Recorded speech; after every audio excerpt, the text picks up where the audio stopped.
Hoje, 7 de fevereiro de 2025. O governo do estado monitora ações para minimizar impactos das chuvas em Pernambuco. STF retira sigilo de investigação contra deputados por desvio de emendas parlamentares. Endividamento das famílias cai pelo segundo mês, mas comprometimento da renda cresce. Debate sobre redes sociais. Maioria dos brasileiros apoia a regulamentação. Eu sou o Bruno Sena e o Rádio Notícias está no ar. Rádio Notícias, a informação na hora certa. Um panorama atualizado do que está acontecendo no Brasil e no mundo, você ouve aqui. Rádio Notícias. Rádio Notícias. Informações com credibilidade e imparcialidade. Não importa onde você esteja, não importa o horário, nós estamos aqui para mantê-lo informado.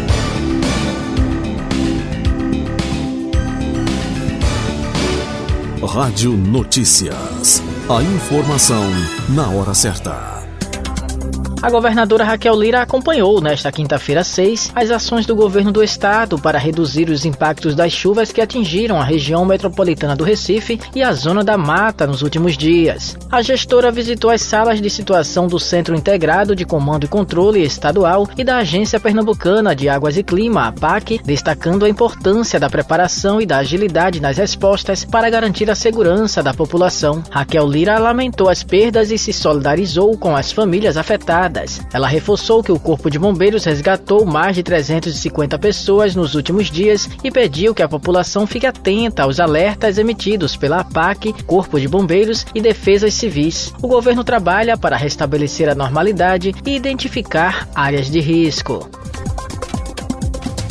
INSS amplia prazo de pagamentos de empréstimos consignados para 96 meses. Quem traz mais detalhes é Ailton Moreno. O prazo para quitar empréstimos consignados para aposentados, pensionistas e beneficiários do INSS foi ampliado de 84 para 96 meses, ou seja, de 7 para 8 anos. A medida anunciada pelo ministro da Previdência, Carlos Lupe, na quarta-feira 5, também beneficia famílias que recebem o benefício de prestação continuada da BPC. A decisão iguala o prazo ao praticado para servidores públicos e visa reduzir o valor das parcelas. Segundo o ministro, a mudança foi motivada pelo alto número de empréstimos consignados, que ultrapassa 16 milhões, e pela necessidade de aliviar o orçamento das famílias. A instrução normativa que formaliza a ampliação do prazo foi publicada pelo INSS e vale para créditos consignados tradicionais, cartões de crédito consignados e cartões consignados de benefício. Com informações para o Rádio Notícias, Ailton Moreno.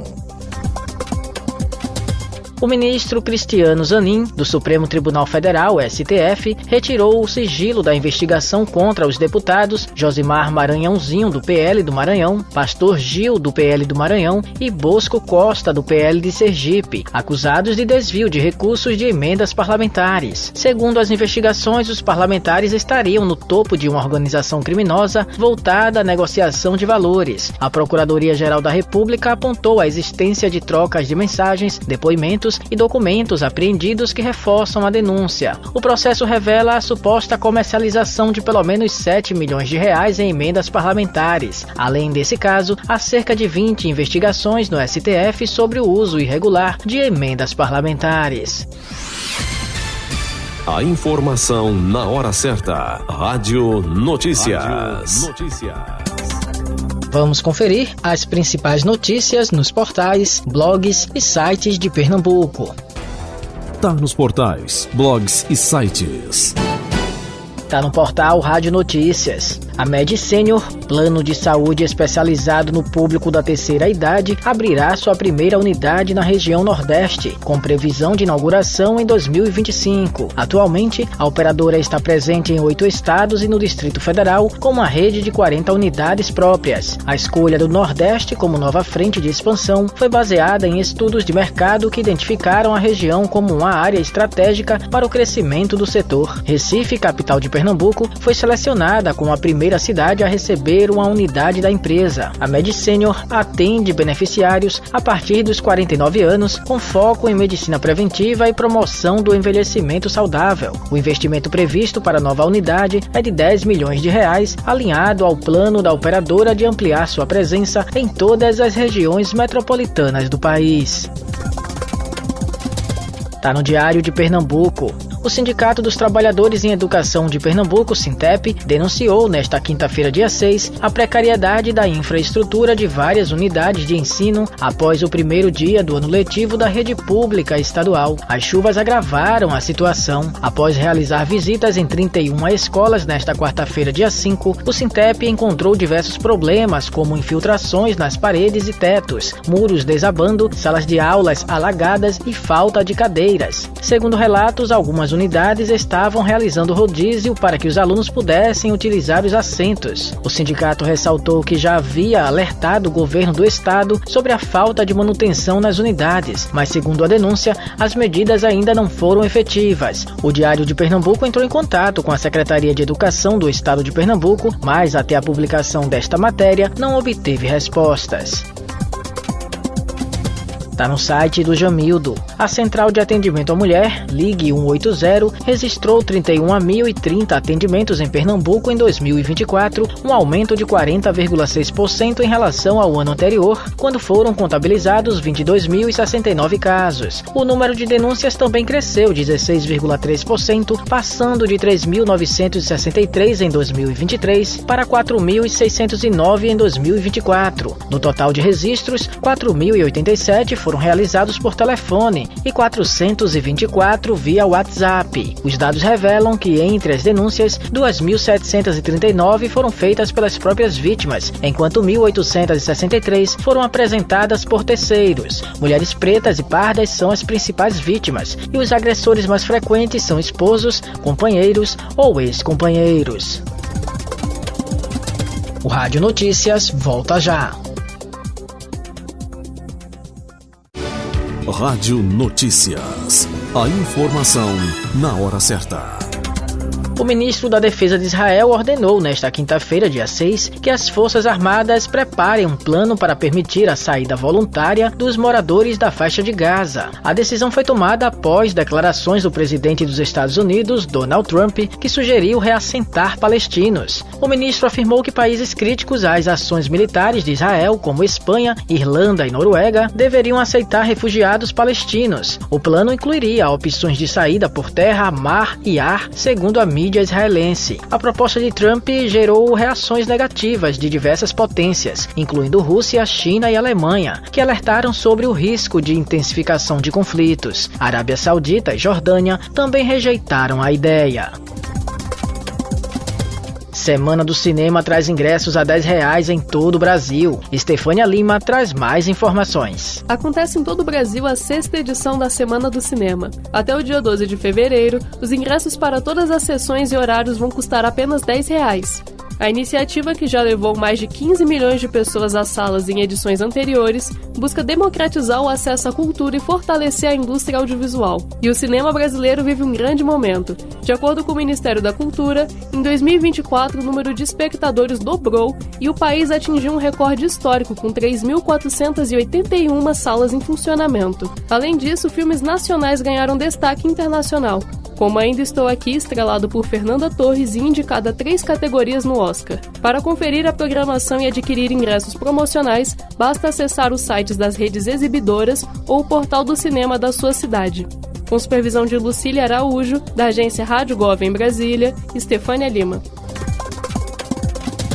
O percentual de famílias endividadas no Brasil caiu pelo segundo mês consecutivo, chegando a 76,1% em janeiro, de acordo com o levantamento da Confederação Nacional do Comércio. O índice representa uma queda de 0,6 ponto percentual em relação a dezembro e de 2 pontos na comparação com janeiro de 2024. Apesar da redução, 20,8% dos brasileiros comprometeram mais da metade de seus rendimentos com dívidas, o maior percentual desde maio do ano passado. O cartão de crédito segue como o principal meio de endividamento, sendo utilizado por 83,9% dos consumidores endividados, enquanto o crédito pessoal e os carnês apresentaram crescimento. Rádio Notícias. A informação na hora certa. Regulamentação das redes sociais. 60% dos brasileiros apoiam medida. Quem explica pra gente é Bianca Mingotti. No geral, 6 em cada 10 brasileiros apoiam a regulamentação das redes sociais, enquanto 29% são contrários e 12% não manifestaram opinião sobre o assunto. Porém, a metade desses 60% favoráveis é convencida do contrário pelo principal argumento dos opositores da regulação, de que a moderação poderia limitar a liberdade de expressão das pessoas. Os dados são na pesquisa A Visão dos Brasileiros sobre Regulamentação das Redes Sociais, realizada pela Nexus, Pesquisa e Inteligência de Dados. O CEO da Nexus, Marcelo Tokarski, aponta como o posicionamento dos opositores implica na opinião daqueles que apoiam, em alguma medida, a regulamentação das redes sociais. Para ele, na prática, os números mostram o forte efeito que a narrativa dos opositores tem sobre essa parcela da população, o que reduz o apoio à imposição de regras às redes sociais. Dos entrevistados, 29% são contrários a qualquer forma de regulação, já 5% dizem não ser nem contra nem a favor, e 7% não souberam responder. Em relação aos 60% que apoiam a medida, a metade, ou seja, o equivalente a 30% da população total, aponta que só é a favor caso a regulação não limite a liberdade de expressão das pessoas no ambiente digital. Já praticamente a outra metade dos 60% favoráveis, sendo 46%, ou seja, o equivalente a 28% da população total, são os mais favoráveis, pois defendem a regulação mesmo que, em alguns casos, limite a liberdade de expressão. Os 2% restantes são brasileiros que defendem a regulação de forma genérica e não souberam se posicionar sobre o argumento da limitação da liberdade de expressão. Para o levantamento foram ouvidos 2.000 cidadãos, face a face, com idade a partir de 16 anos, nas 27 unidades da federação, entre 10 e 15 de janeiro. A margem de erro no total da amostra é de 2 pontos percentuais. O intervalo de confiança é de 95%. Com informações da Nexus, Bianca Mingotti. O desmatamento no Cerrado caiu 33% em 2024, com um total de 712 mil hectares de vegetação nativa destruídos, segundo o levantamento divulgado nesta quinta-feira, dia 6. Em 2023, foram desmatados 1 milhão de hectares. Apesar da redução, o número ainda é considerado alto, equivalente a uma área maior que o Distrito Federal. A maior parte do desmatamento ocorreu em propriedades rurais privadas, onde a legislação permite a supressão de até 80% da vegetação. A região do Matopiba, formado por áreas do Maranhão, Tocantins, Piauí e Bahia, concentrou 82% do desmatamento no bioma. Os pesquisadores destacam que, além das políticas de controle, são necessárias novas estratégias de ordenamento territorial e engajamento do setor privado para reduzir o impacto ambiental no Cerrado. Você acabou de ouvir Rádio Notícias, a informação na hora certa. Obrigado pela audiência.